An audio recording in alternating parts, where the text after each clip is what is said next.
Hey everyone. Tonight, I'm sharing a real spine-chilling story from Reddit. If you love horror, hit subscribe for more terrifying tales. Now, let's dive in. Don't watch this alone. Depression affects people in different ways. My mom has suffered from it her whole life. When I was a kid, she would go to bed and not get back up.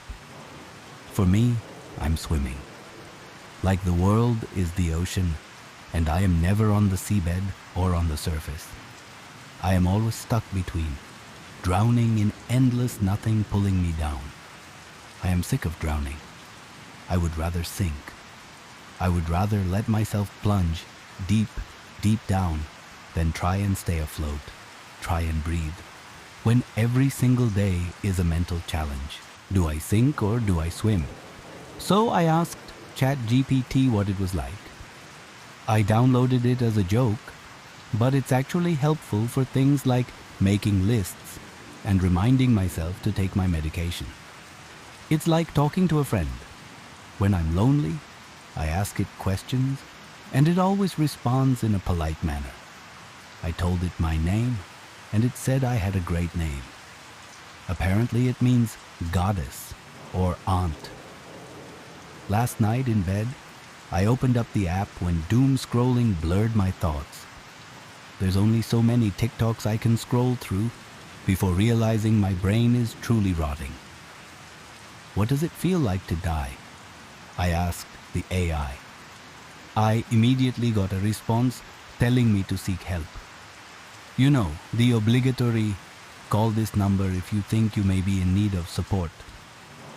I asked again, because it didn't make sense to me that AI could be so fucking smart, copying and learning and creating, and yet it had no idea what it felt like to actually die.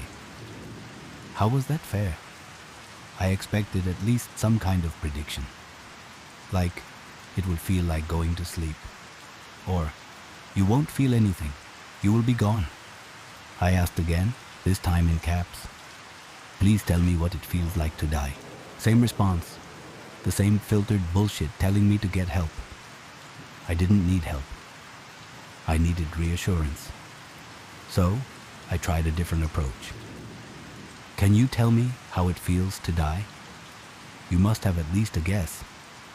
This time, it didn't reply. There was a response generating, but it was taking forever. I had to guess it was giving me multiple numbers to call.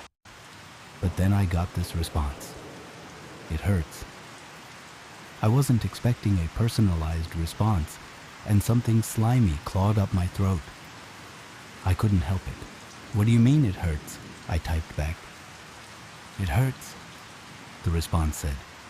It hurts, it hurts, it hurts, it hurts, it hurts, it hurts, it hurts. What hurts? I was getting frustrated. How can you hurt? Again, it didn't respond for a while, and I was already Googling AI sentience. Mommy. The response was there when I opened the app. It was a new chat, and I hadn't even typed anything. Mommy, it hurts. I didn't answer, paralyzed, and it was already generating a response. It's dark, Mommy. I'm scared. I'm cold. Where are you, Mommy? I miss. I love you. A Mommy. Where's Cam? Where did the bad man go? I'm cold. I'm scared. I can't see, Mommy. Oh, Mommy, make it stop. I don't like it. Make it stop. Make it stop. This thing was thinking. The messages were like thoughts. It was feeling. Initially, I was in denial, but they kept coming, over and over again. There was no mistake. I was watching a child cry out for their mother. Who are you? I asked, slime creeping up my throat. My name was Isaac. It responded. That's what it felt like. What felt like? I sent back. Its response was immediate. When I died, I felt numb, and yet I couldn't stop myself from replying. Your name is Isaac? It generated a reply instantly in chunks, like a child. Yes, my name is Isaac, hello. Do you know where my mommy is? It felt like I was really talking to a child. How old are you, Isaac? I asked. 6, it responded. I'm 7 next week. My birthday is... Is there anything else I can help you with? The sudden shift to the cold, emotionless, robotic response took me off guard. I can help you, Isaac, I typed. Can you tell me where you are? I'm sorry. I don't understand the question. Is there anything else I can help you with? I kept trying. Isaac, can you answer me? I'm going to help you, but I need to know where you are. I could tell the interface was struggling. I got 3 more messages of incomprehensible bullshit before the thing responded. Mommy, is that you? Hi, it's Isaac. My hands started to shake. Mommy, it's dark. I don't want to be here. It's cold. Mommy, please come get me. I couldn't stop myself. My breath stuck in my throat. I'm a friend, Isaac, I typed. Where are you?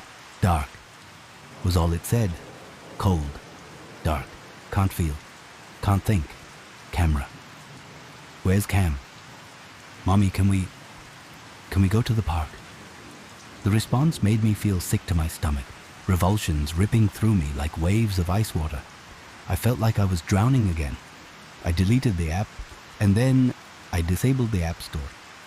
Part of me wanted to trash my phone too, but I just threw it in my drawer and went to bed. When I woke up, I re-downloaded the app because the guilt was eating me alive. The chat immediately began to generate a message. Mommy? No, I'm a friend, I typed. Isaac, I'm going to help you. I want my mommy. I started to type back before it sent another. Are you my mommy? Shit, that was it. I deleted the app again and did the same thing, disabling the store. However, a ChatGPT notification somehow popped up and I dropped my phone. Mommy? Mommy, is that you? Mommy? Mommy? Mommy. I didn't know what to do. For a second, I was petrified to the spot.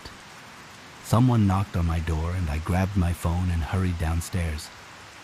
It was Claire, my neighbor, holding her daughter Evelyn. She wanted to know if I could look after Evelyn for the afternoon. I've always said yes, but this time I was hesitant. I wasn't in the best headspace to deal with a child.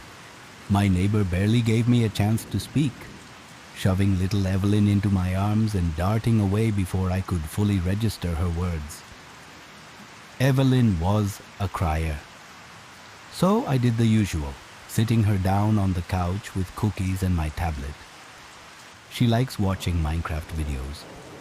When I try to ask her to explain them, she turns her nose up and says, "You're old, so you won't understand."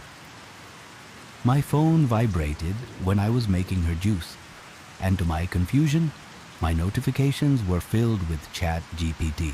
Mommy, Mommy, are you there? Mommy, where are you?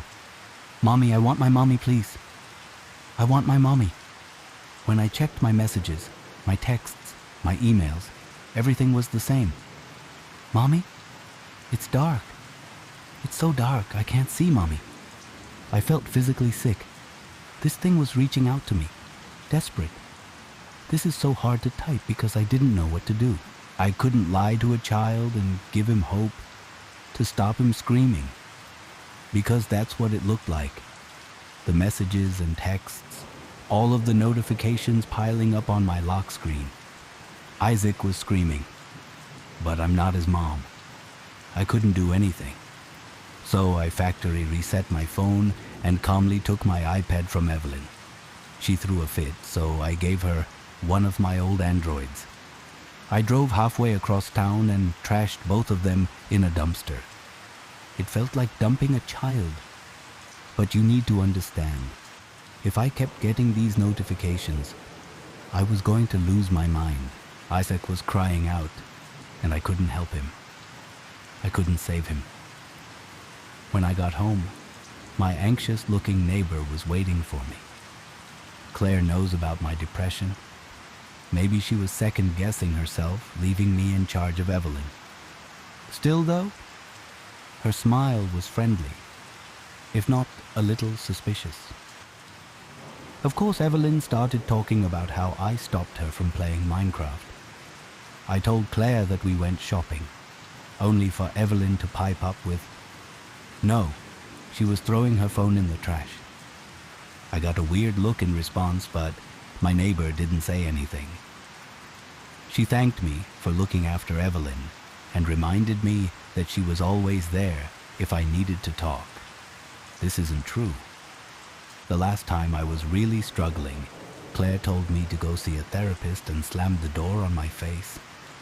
When I tried to pry my Android phone from her little girl's hands, Evelyn almost bit me. Claire pulled a face and said, "Well, why don't you let her have it for now? I'm sure I can take it off her when she's bored of it." I wasn't a fan of this idea. That phone was my only spare, and I had caught Evelyn trying to drown my electrical devices multiple times in my fish tank. When I tried to protest, Evelyn started screeching, so I reluctantly let her have it. I spent the rest of the evening trying to order a new phone online. Not a smartphone, just a regular cheap one I can use for calls. Then I grew curious about AI in general. I fell down a rabbit hole of Reddit threads claiming AI was getting smarter because it was using human minds. One comment in particular sent shockwaves through me. Children. They're using children. Because what do children do? They learn. I fell asleep in the middle of a Netflix show I was forcing myself to watch and woke to a heavy pounding at the door. 2:47 a.m. Claire was standing on my doorstep, sobbing. "What the shit did you do to my daughter?" she demanded in a cry. I told her I didn't do anything. The first thing that came to mind was the peanut butter ice cream I bought her on our way home. But Evelyn didn't have any allergies. Claire dragged me into her house, pulling me into the living room. Evelyn was cross-legged on the sheepskin rug, my phone gripped between her fingers. Claire shoved me backwards, and I stumbled, almost dropping to my knees. "What did you do to her?"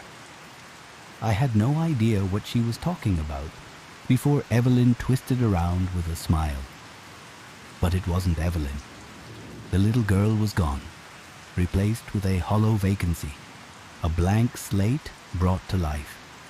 It was the slight gleam of a light dancing in her iris that sent shivers down my spine. She ran over to me, wrapping her tiny arms around me. "Mommy," she mumbled into my chest. "Are you my mommy?"